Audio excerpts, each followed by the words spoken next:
Hello, everybody. Welcome to Rumors versus Facts. My name is Rodney Bolsey. I am joined by Jed May. We have a fun show for you tonight. We're going to talk a lot about the Georgia Bulldogs and maybe a little bit about recruiting, because considering this is a recruiting website. I mean, we do cover the Georgia Bulldogs, but we also cover recruiting, and there's a lot went on the back-to-back weeks of Georgia hosting a lot of players, and they're going up against a team for which they fight over a lot of players, the Auburn Tigers. And so we'll ask Jed a little bit about that. But first and foremost, we want to talk about the Georgia Bulldogs. And, Jed, let me get your thoughts on this Kentucky game that we just saw. Handy win, but to read the message boards, to read Twitter, to read anything I've written, good win, but a lot of people just discontented, a little disillusioned, a little worried about the rest of the season. And it's nothing that, the scoreboard will show you, but there's some exposed flaws that we've seen from this team. And it's, I think there's a little bit of pessimism out there. So you can either talk us off the ledge or push us over. You just go ahead.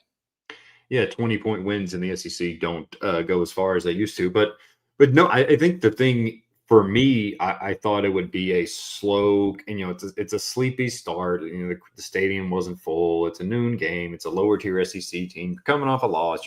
All this stuff, and I thought it would be a sleepwalking. I think 20-9 was my final score, and Georgia comes out. They blow down the field and score. They get, I can't remember if it was a 3 and if 5 plays, 16 yards for Kentucky on their first drive, so 1 first down and then a punt. And Georgia goes 96 yards, and it's 14-0 at the end of the first quarter, and they kind of cruised in from there. So I think it's always a good thing when you win by 20 in the SEC, that's good. I think offensively, before you put the backups in, you scored 5 touchdowns on 7 possessions, and one of the possessions where you didn't, you'd move the ball into Kentucky territory, and Gunnar Stockton throws an interception, which again is never good, but he, like Kirby said the other day, you take some risk and to try to make some big plays, and that one didn't work out. So I think it's good. I think the offense looked good. They continue to run the ball well. I think the defense is kind of where a lot of people are like dogman forever, no pass rush, because Kentucky they had that coverage bust where I think it was Aguero and the linebackers bid on a play fake, tight end wide open, and then that last drive in the first half, Kentucky drives deep into the red zone, and they shank a field goal, and that was pretty much the end of that, but they moved the ball. So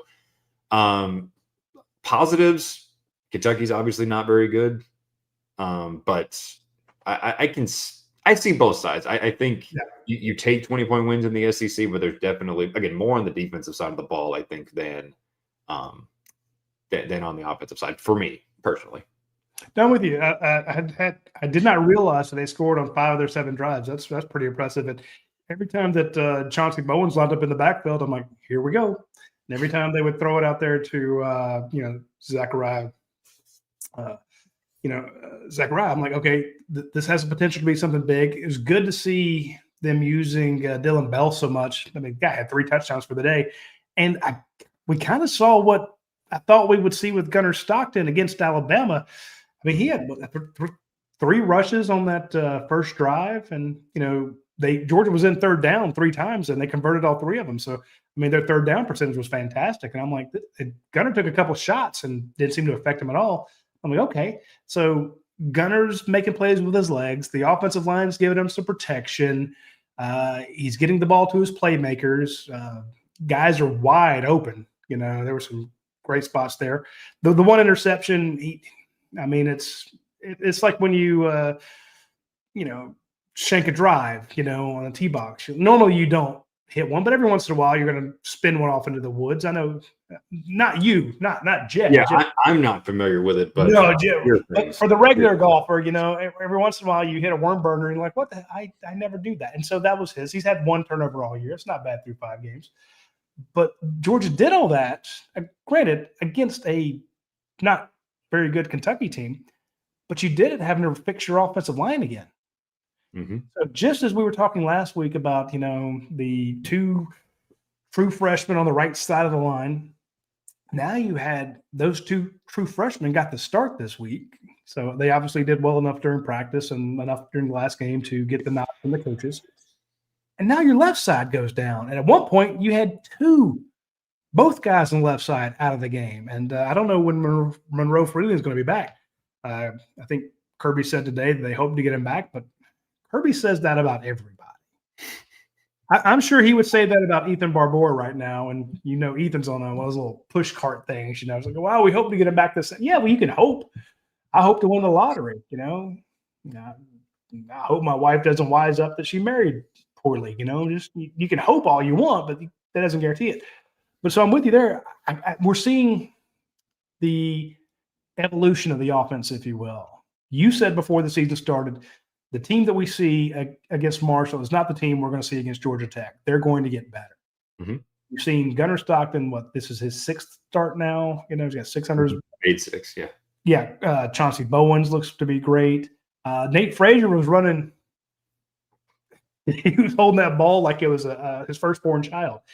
So they kind of corrected that. It was almost it's kind of hurting him, just the way he was running it. But he was going to protect the ball. Again, getting the ball to his weapons. We saw Oscar Delp running faster than I've ever seen him move. It was beautiful. So, in other words, even though the offensive line is cursed with injuries,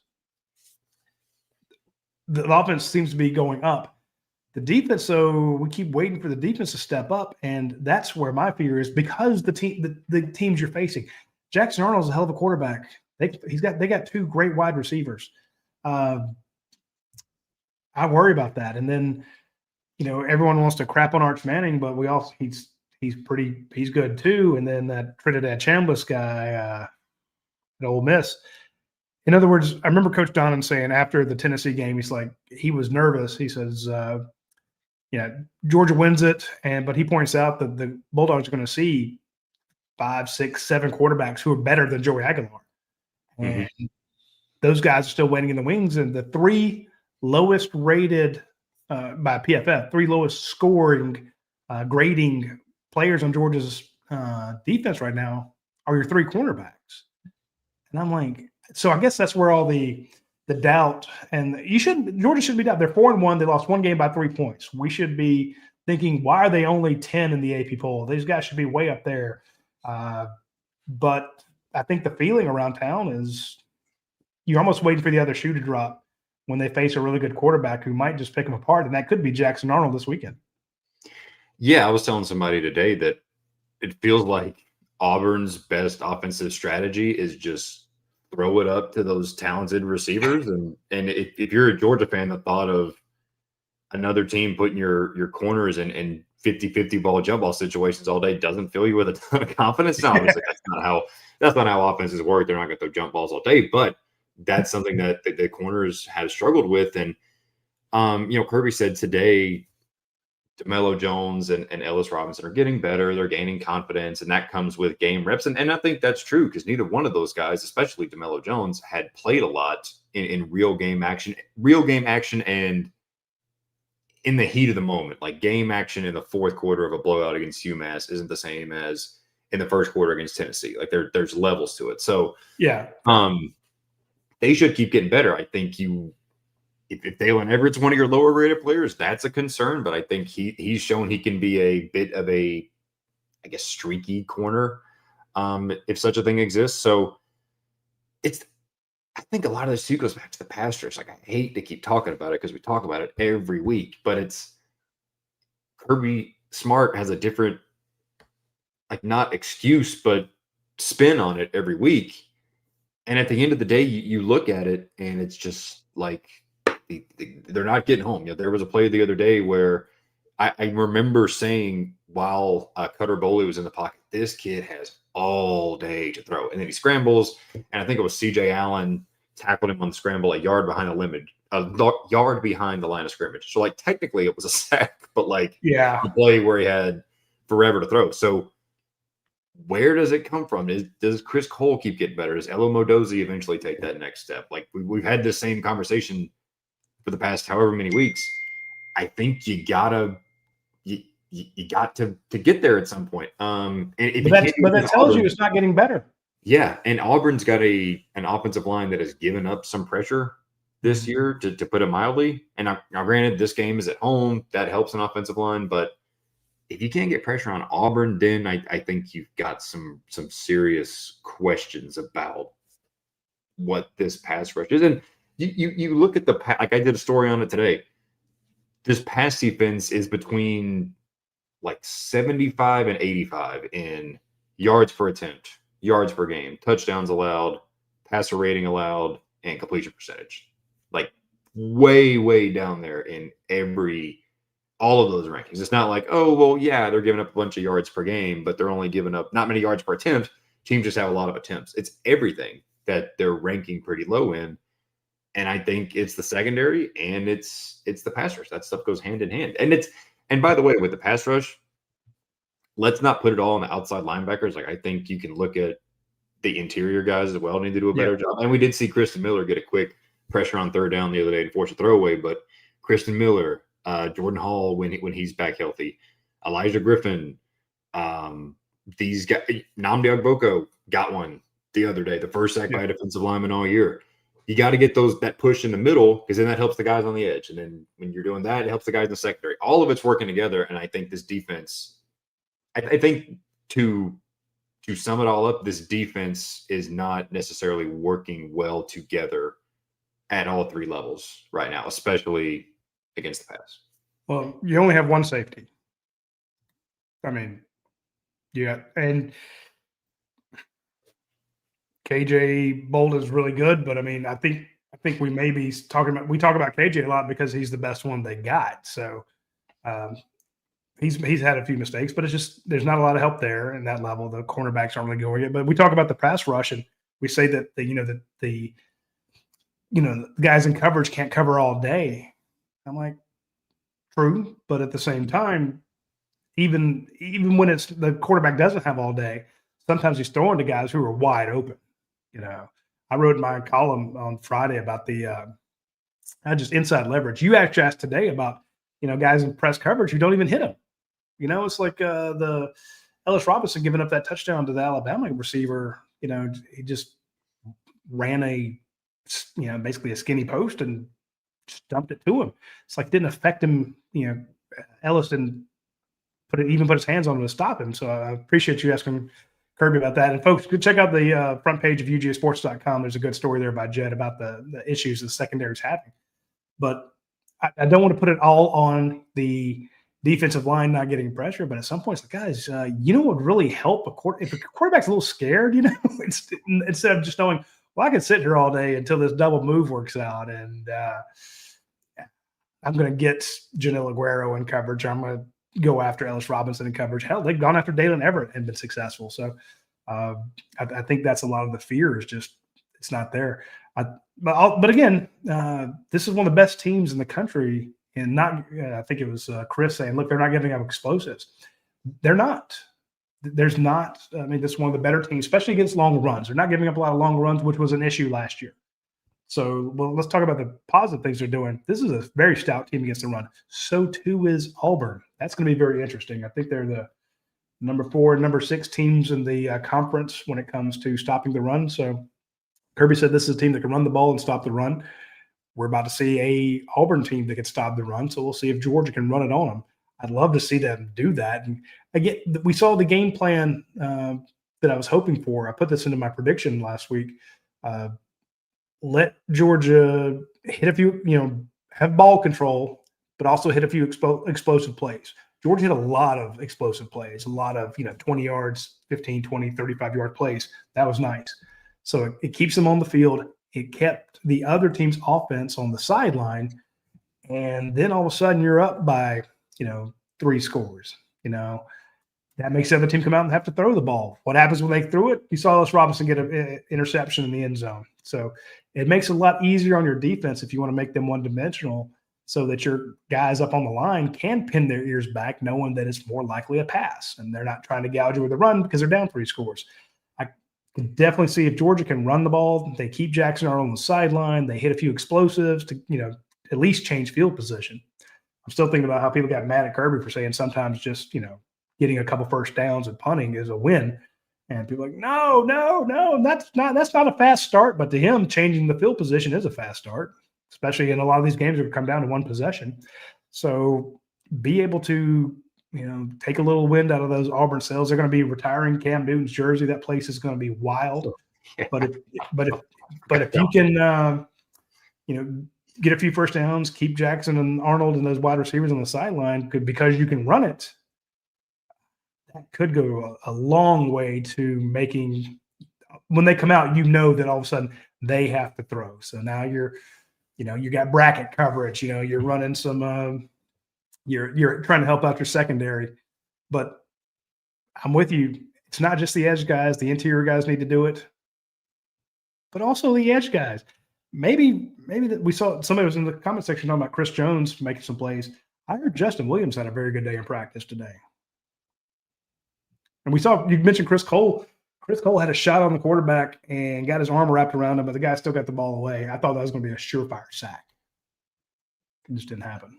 Yeah, I mean, I think we're at the point now where they played 5 games, 3 against SEC teams, and we've seen they're just not consistently getting pressure. I mean, again, because Kirby said, "Oh, teams get the ball out quick and whatever," and that's true.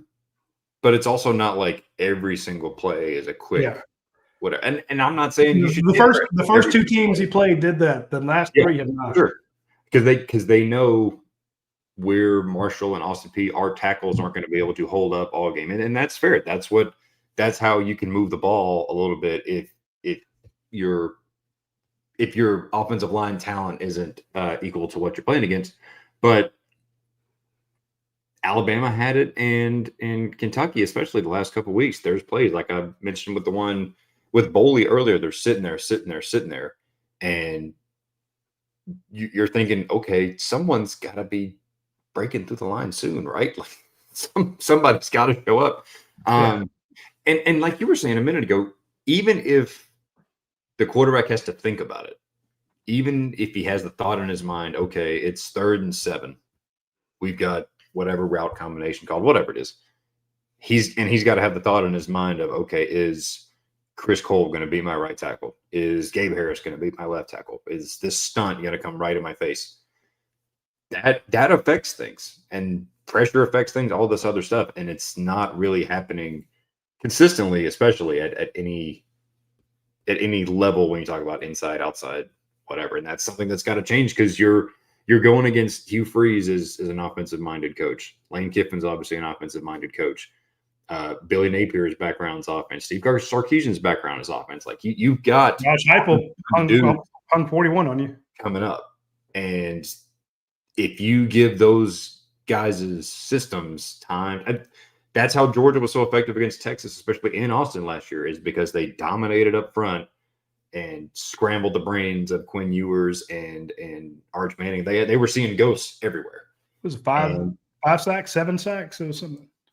And Dalen Everett had a strip sack fumble. There was another strip sack fumble, and I think Texas might have recovered when Arch Manning was in. Like, it was all game long, and like that doesn't even look like the same Georgia defense if you go back and watch the highlights. And there's different players, and that's how college football works. Is players leave after a certain amount of time. But this Georgia team is going to have to figure it out pressure wise to get to where they want to go, because again, they've stopped the run well. The linebackers, I feel like, have played pretty well, but the pass rush in the secondary are not meshing right now, and that's something that's got to change. You're right. And I mean, last year's team did have 3 first-round draft picks on it. You can't point to a first-round draft pick on this defense right now, much less 3. So the question comes up from Tim Farmer. He's like, is it players or is it coaching? Are we recruiting the right people? Something's wrong. And yeah, I mean, it's a little column A, a little column B. I don't want to get into the scheme of it. People say, well, we're not scheming this or we're not scheming that. I'll leave that for the Film Don't Lie guys to break down. But I'll put it to you this way. It's just from what we've seen when how many sacks do Gabe Harris and Quintavious Johnson have together? I'm just saying, at some point, even if it was scheme and what was it? Eddie wanted to know he says that Davin Bellamy has said the D-line technique, is technique, which surely the coaching staff is coaching, which we've seen them coaching that stuff. He says, so can our guys just not do the techniques? You can do the techniques, but if I try a swim move on them, I'm getting my ribs caved in. I'm not quick enough. I'm not fast enough. I'm not strong enough to do a swim move against Andrew Thomas. It's going to end poorly for me.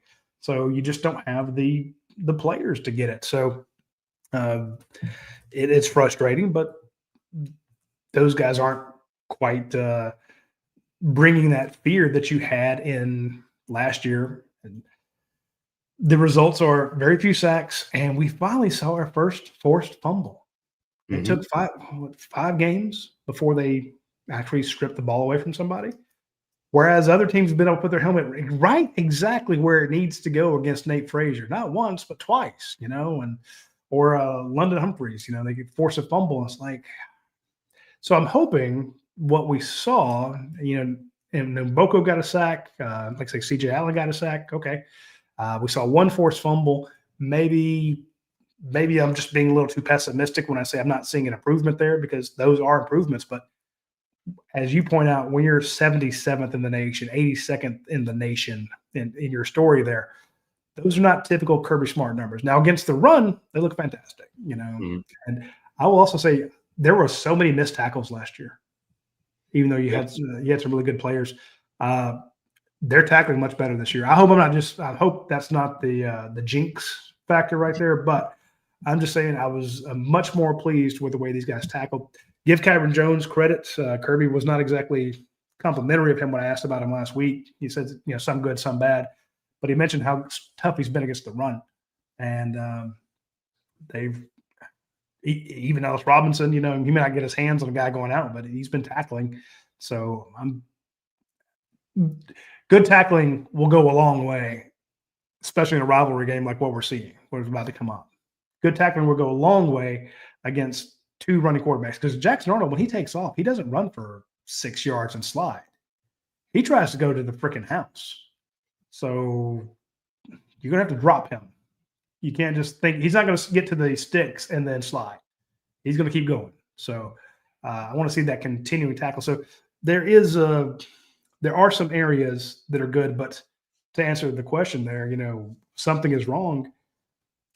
I don't need to speculate or give you my, backseat driver opinion of what I think it is, but I just point out where the production comes up. The production numbers just aren't there. And that's why you're a little nervous looking at I know a lot of people want to crap on Auburn, especially their third down conversion, but they've lost 2 games on the road to top 10 teams. They were a lot of people's dark horse pick to be in the SEC championship. They added a lot of talent to the roster in the offseason. So they're going to be playing at home, and it's going to be wild. I was asked to pick the score today, and I'm like, I think I came up with like 28-27. I can see Georgia scoring 4 touchdowns. But I could also see – I expect Auburn to move the ball. I can see 3 touchdowns and maybe 2 field goals. I can see them scoring 5 times. But I can also see Georgia bowing up, when it's a lot tougher. They cross the 30, all of a sudden it gets a lot harder to throw in this Georgia defense. So maybe having to settle for a couple field goals. But Georgia's got the capability of blowing them out. But as we saw last year, they also have the ability to be blown out. So it's just that lack of confidence. I guess we're so used to being confident in Georgia's defense of all things. And all we did the first 3 weeks was talk about the offense. And now it's kind of come back around. So, and I think like Georgia had that game against Tennessee, and my thought was, okay, that was bad for a lot of that game. Now Georgia's got a bye week. There's improvement from there.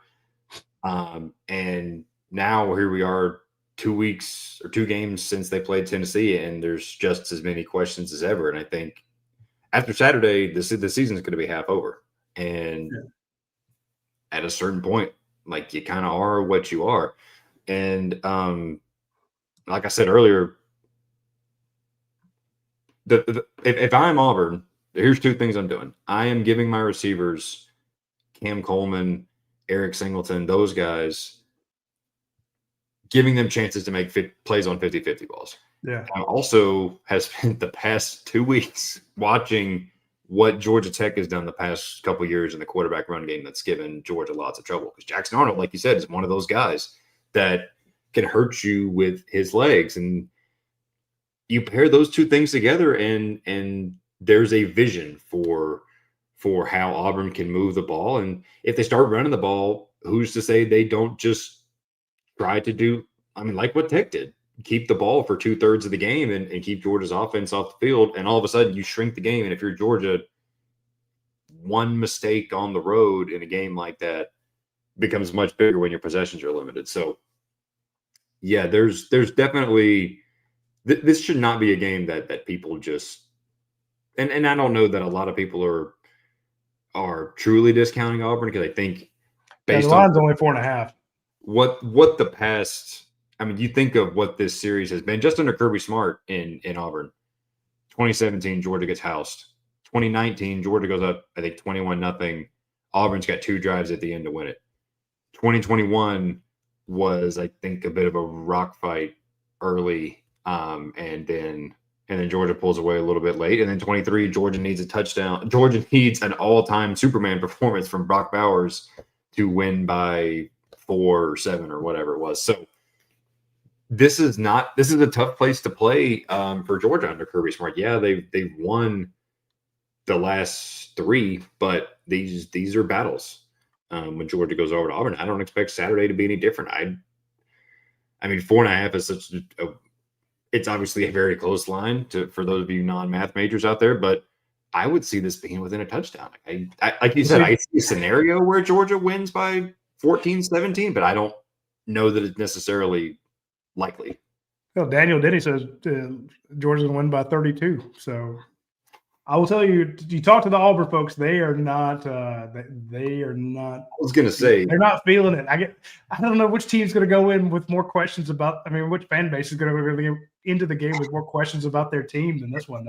If that comes to pass with Auburn coming out of a bye week and it's a night game and it's like you said, Cam Newton's jersey's being retired and obviously he's going to be there, and it'd get pretty loud for Hugh Freeze. I think. Like I don't think Auburn fans, boosters, whatever, are like, we have to beat Georgia or it's over. But I think you're expecting a close game, a battle, and a game that you go into the fourth quarter with a chance to win. And if it goes that way, it's not going to be good, I don't think, for the Fighting Freezes over in Auburn.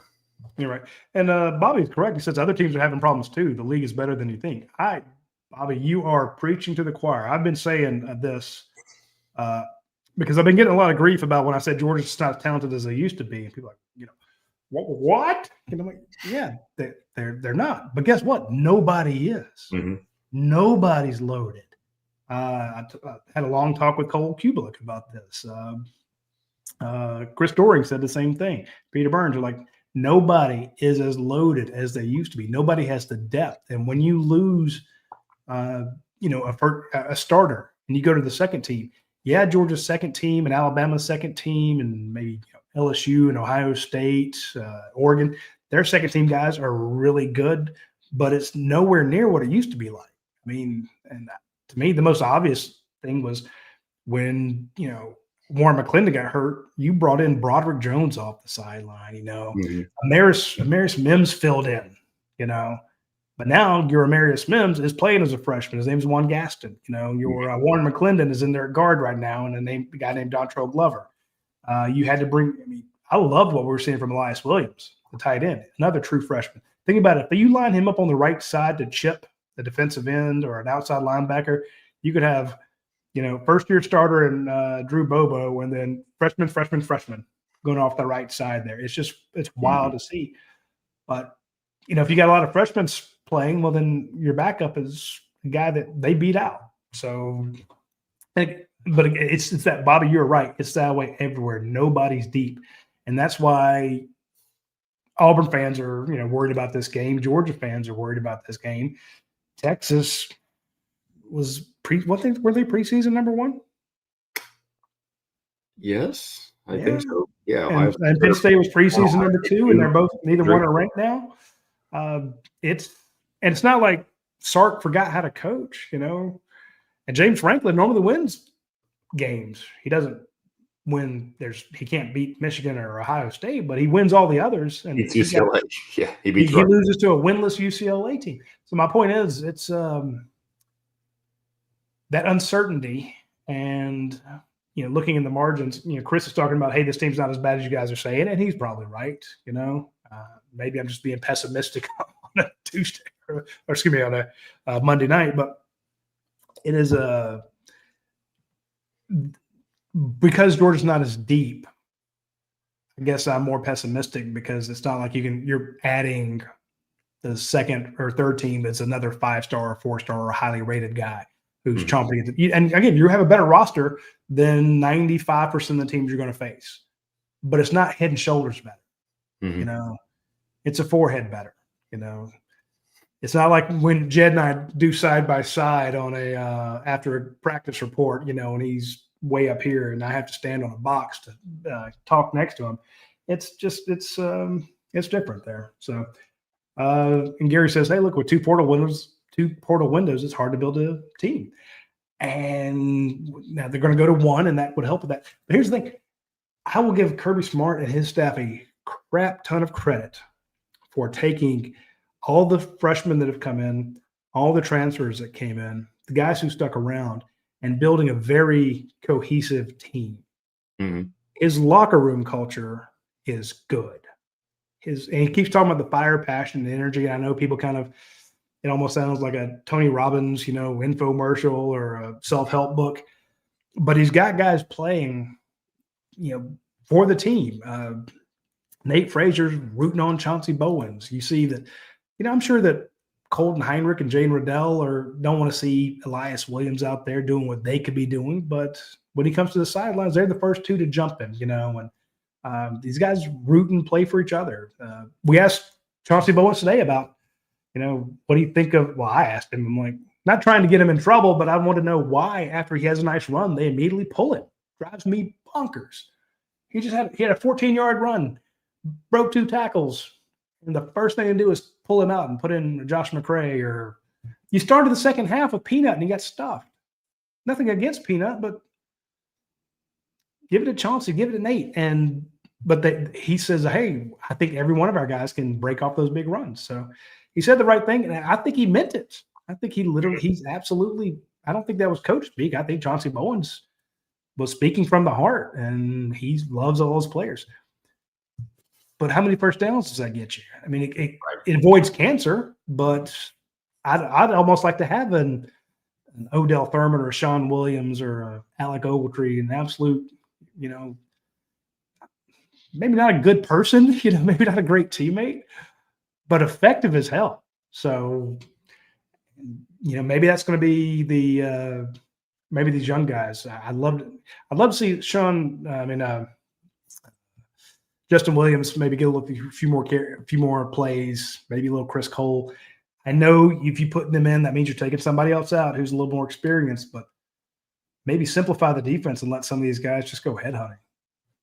I don't know the answer.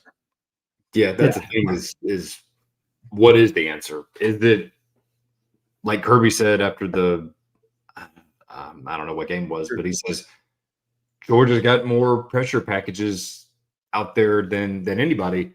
Do they need to call them more? Do they need to call different ones? Do they need to Kirby or who was it today? One of the guys, I think Dalen Everett said today, last week, Georgia focused on doubling down and really focusing in on some things. Is this where is it pass rush time? Is it one way or another? Georgia's got to devote, like Kirby said after the Kentucky game.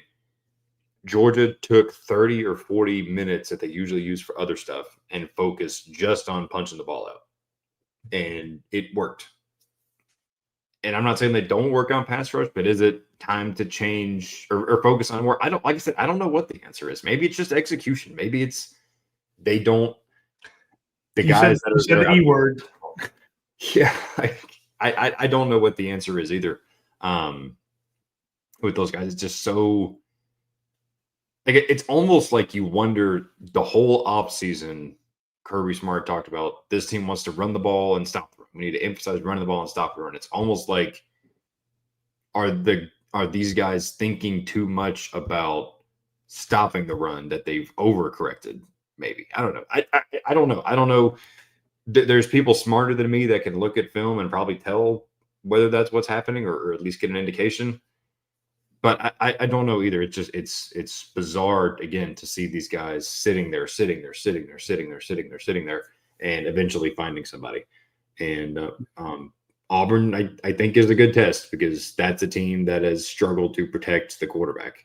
And if Georgia can get pressure on Auburn, then sure, that's a positive step. If they can't, then you're gonna have to. I don't know. I don't know if you just. Maybe you just accept you're not going to get pressure, and like Kirby said, you just start dropping 9 or 10 guys in coverage at that point. But I think this game is going to tell us a lot about what this pass rush actually is and what it could be for the second half of the schedule. Yeah, hearing a lot of bad things about Auburn's offensive line, but they had 2 pretty highly ranked tackles. 2 guys who were scouts are really high on. I was surprised that they've had as many struggles as they have. So, looking on paper, that should be a really good offensive line, but I don't think they've done a whole lot. Yeah, and it sounds like Jackson Arnold. I haven't watched as much Auburn. I haven't sat here and watched a ton of Auburn. I watched them a little bit against Oklahoma. It sounds like Jackson Arnold hangs on to the ball a lot. Don't say that in front of Kirby. Yeah, it makes him mad. He should. So that obviously that doesn't help your offensive line either. But that's a team. This is a team, Georgia, I feel like, to put it bluntly, should be able to get some pressure against, and we'll see. But this is where you need to make it happen, I think. All right, so their rushing offense, which we mentioned they have a very good rushing defense, but their rushing offense, they're getting like 169 yards a game. That's good for 10th in the SEC. So lower half of the SEC, 170. Georgia, in contrast, is rushing for 206 yards a game. So Georgia has definitely advantage in the run game there. Although, again, they'll be facing the best run defense they've probably seen so far. Here's the crazy thing, though. I keep telling you what I think about Auburn as a Jackson Arnold being a hell of a quarterback. They are 15th in passing offense, 173 yards. They are 1 yard better than Kentucky, which we said that Kentucky couldn't throw worth a damn. Although they threw pretty well against Georgia. But so it's Kentucky is dead last in the SEC in passing offense at 172.2. Auburn is at 173.2. So 1 yard difference. Georgia's passing offense, which seems a little surprising, they're 11th. So, again, we know that Georgia's better running the ball than they are throwing it. But I thought last week Georgia's offense and defense, passing and rushing were very balanced. At one point, there's only six yards between the two. So, and, of course, this is season-wide statistics. So some games they ran the ball better than they did throwing it. Right now, if I'm looking at Georgia going, okay, if we stack the box and force them to throw it, they'll have a hard time. I don't think that's the case anymore. No, I think that's what we saw against Tennessee. First snap, Gunner throws a beautiful deep ball to Colby Young. We all remember the deep ball to London Humphreys. The ball's load up and stop the run. Come on, that's fine. Even people talked about, Noah Thomas isn't getting any targets. Noah Thomas got a couple targets in that game and drew pass interference or holding penalties down the sideline. So, I think 30 snaps. Georgia's got the talent to, I think, at least make you not want to crowd the box and take away the run, in my opinion. Maybe remember last year, Georgia went into that Tennessee game and the tight ends just emerged out of nowhere. If Auburn tries to load up the box against the run, maybe this is where we see the tight ends emerge. Maybe this is you fake the handoff, and then you do the little pop pass to Oscar Delp or Lawson Lucky or Elias Williams down the middle or Jaden Riddell. So I think Georgia's got enough weapons and has proven enough, in my opinion, to keep defenses honest and not have them say, again, we're just going to load up 7 or 8 guys in the box and make you beat us. Because I think Gunnar Stockton has proven he can beat you, at least do enough to keep you honest and beat you throwing the ball if he gets enough pass protection, which we hadn't talked about it. The offensive line, even with the shuffling, past 2 games, I feel like the pass protection has been pretty good. Well, Especially to the point people are complaining that Gunner's not looking long enough. And if he was running for his life, like we saw in a couple games, where he actually was, they were coming after him, and people were like, I can't believe you didn't see this guy breaking open late. I'm like, yeah, because he had a guy in his face. He had to tuck and run, or he was going to get killed. So I was kind of defending him there. But now they're like, well, look, he's not tucking. He doesn't have to tuck the ball and run. All he's got to do is step up in the pocket, which is there, and wait, and he can make these passes. So again, it's funny. The first 2 weeks, all we talked about was Gunner. That's all anybody wanted to talk Mhm. about. But Mhm. he was kind of an I don't think there was even one Gunner question today. I was going to ask Kirby something about it, but there were every press conference. There's been some sort of question about the quarterbacks, and Mhm. today it's like, well, you got what you got. He's a good runner. He's made some good passes, but I'm with you. He's even with how many different. I think they've had 7 different offensive line combinations, 8. A lot. Not starting. I'm just saying, moving guys around. It's been A lot more than Kirby Smart would have Yeah. ever envisioned. Because, like you said, this game starts and you're like, okay, this is what this offensive line can look like. You got the 2 true freshmen on the right side who've been playing well, Bobo and Morris and Freeling. This is what the line can look like. And they literally didn't make it an entire drive before Monroe Freeling gets hurt with an ankle injury. And it's like, and when I wrote a story about him the other night. Bo Hewley, I think, has been one of the unsung heroes of this team because he comes in at right tackle for Michael Looney against Tennessee and does enough those last 2 drives to help Georgia tie it, and then they score the touchdown to win it. And he plays left tackle for pretty much the whole game until the starters come out, and holds up pretty well. And this is a guy who came in, and I remember seeing him in high school, and he wasn't much bigger than Elias Williams is now. He's tall, but he's a real skinny guy, athletic, but skinny. And Kirby said, yeah, he struggled to hold on to his weight. He's been on campus for a couple years, and all of a sudden he's your swing tackle who, I mean, he's not, I wouldn't say he's the reason you won against Kentucky, but if you don't have him to put in against Tennessee, I don't know that you win that game. Because I think if Michael Ooney goes back out there, I think Tennessee continues getting pressure on that right side on that last drive, and Georgia has a lot harder time getting the ball down the field. So I agree 100%. He was practicing at left tackle today, so we knew that Monroe Freeling would not be out there. Kirby said he wouldn't practice today, and I was wondering, I'm like, who do you put over there? Do you bring back Ernest Green, who started there a year, although he's got a bad back, or do you move Juan Gaston over? Jamal Merriweather, who's been on the right and left side. You put John Jarrett. I know he worked out over there some. He was the number 2 guy on the left side for quite some time, but I don't think John Jarrett needs to be on the field as a starting tackle. I think that experiment has not worked yet. Maybe it will down the road, but so if Bo Hewley is your left guy and Juan Gaston's your right guy, should be pretty good.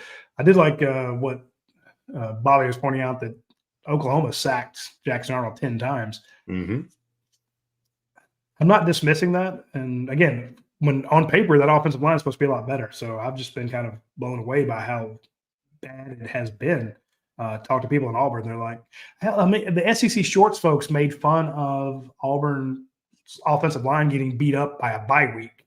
I'm like, when you're getting clowned on in the bye week, that says something about it. But my point, Bobby, is that Georgia's not getting to the QB. And if you give Jackson Arnold time against this particular secondary who's having trouble covering, I'm nervous. Again, it's Georgia Auburn. Georgia should win. The Auburn people are like, man, why are you guys worried about this? We're terrible. Like, I just don't think they're as bad as everyone believes. And as Texas showed you, I mean, you lose to Florida. Texas should have won that one. Penn State should have won. That's just going to be. I'm always pessimistic as hell on Monday. This. By the end of the week, I'm predicting Georgia to win by 4 touchdowns. Just as we get more and more reports from practice. So, here's a question from. I like this one. Gary, we might need to introduce the defensive line to the rogue shop. Hell yeah. Bring No, actually, if real quick about the rogue shop being our sponsor, if your place of work does drug testing, a lot of them do that for THC. And if you buy the Delta 8 products, you might fail a drug test. So be cognizant of what you're buying from the rogue shop. Delta 9 may be safer, but be sure to talk to Charmaine when you go to the rogue shop. There's a little window will pop up and it'll say, "Hey, this is Charmaine, the owner. Do you have any questions?"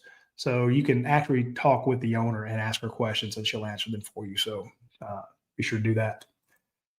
Keith says, should UGA start Namandi Ogboko at nose tackle and move Christian Miller and Joseph Jonah Ajonye at defensive end?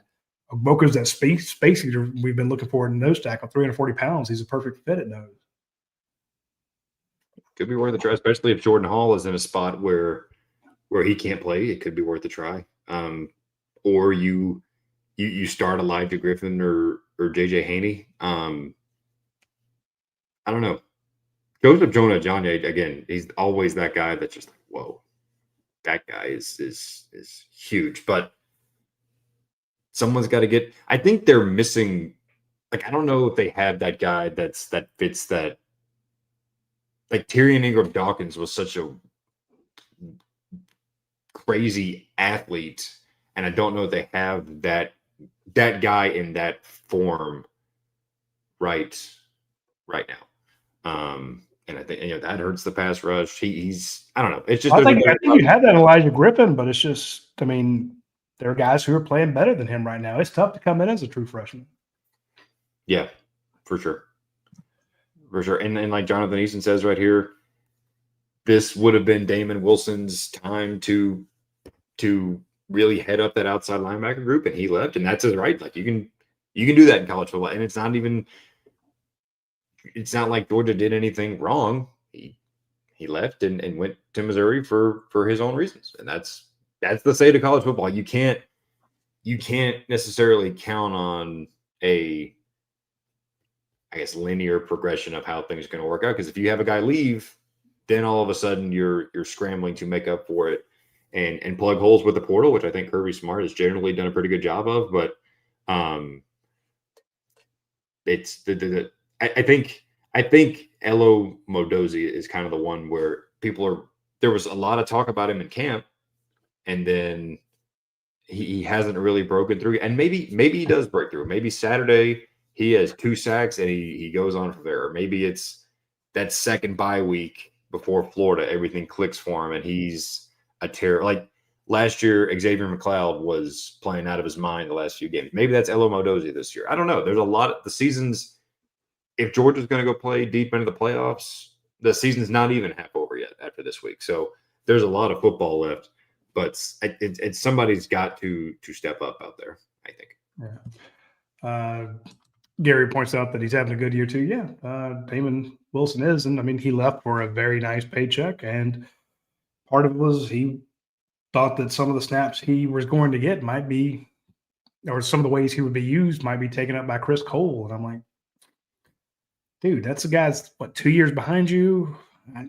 Don't worry about it. So, but no, I wish him all the best. And when you look at Ja Jarrett, Bear Alexander, CJ Harris, there's a lot of guys, Carson Beck, who are playing at other teams that could be on your squad now, which is why when I say Georgia's got a great roster, it's true. They're also very thin. That's true. 2 things can be true at the same time. Mm-hmm. You're starting 22, you're 2 deep 44 could be better than anybody else's. But that doesn't mean, before your top 66 guys were pretty badass. So it's just not that way now. This is a good question from Al. He says, is Kirby Smart saving new looks for a bigger opponent? At this point, now, to be fair, they did do that whole thing with the pass to Talon Taylor where they set it up ahead of time, multiple shots to the, multiple routes to the corner. And then in the big game against Alabama, he runs a post route and is wide open because, Alabama's going to play the tendencies. And, you put that play in for 3 weeks or 3 games so that you can run it in the 4th game. And do they have more stuff like that, Al? I'm sure. I mean, you spend all year, you spend 9 months preparing for what you're going to do in 12 games. So I'm sure there's stuff like that. But each game we see a couple new looks or a couple new formations or a couple different pressure schemes. But right now, I would just be happy if they'd master some of the simpler ones, especially in defense. Offensively, I think you've shown enough that nobody's comfortable. I think you're very uncomfortable trying to pigeonhole Georgia into running or throwing the ball. But if I'm an offensive coordinator, I'm like, well, they can't cover me and they can't get to my quarterback. I'm going to take advantage of it. And if they have to send extra people, here's how I'm going to attack them. If they drop guys deep, I got a running quarterback. I'm going to dash them. So that's just the way I look at it. All right, folks, that's all time we have for this week's show. We're going to have to let Jed leave and get back to work. It's only 8:22. I mean, he's still got to work till 11:30. So he's still got a lot going on. I got to get him back to work. This is his off time. This is his break throughout the day. Yeah, this is my leisure time. Yeah, this is what he gets to do for fun. Now he has to get back to the salt mine and write some more stories for tomorrow. So be sure to tune in to UGA Sports tomorrow at noon. We'll have Coach Donnan on. Just saw him today. I will tell you, if you've never seen a watch along show, go back and watch the first quarter of the Georgia watch along show. I think he called 80% of the plays before they happened. It was freakish. It was a no-hitter. It was an absolute heater. He was calling everything before it happened. It was mind-boggling. And people go, well, that just shows that Bobo's predictable. I'm like, no, it just shows what's going to – when he sees the formation and he sees what the other team's doing, he knows what, his mentee – he's a mentor to these guys. He knows what he's going to call there. And when you saw, to Jed's point, they drove the field twice. It was a good bit of play calling, and Coach Donnan just – so tune in tomorrow and get Coach's take on this past Kentucky game and looking ahead to Auburn. He always does his homework. He always has something very interesting to bring to the show. So be sure to tune in tomorrow at noon, and we'll see y'all later. Take care.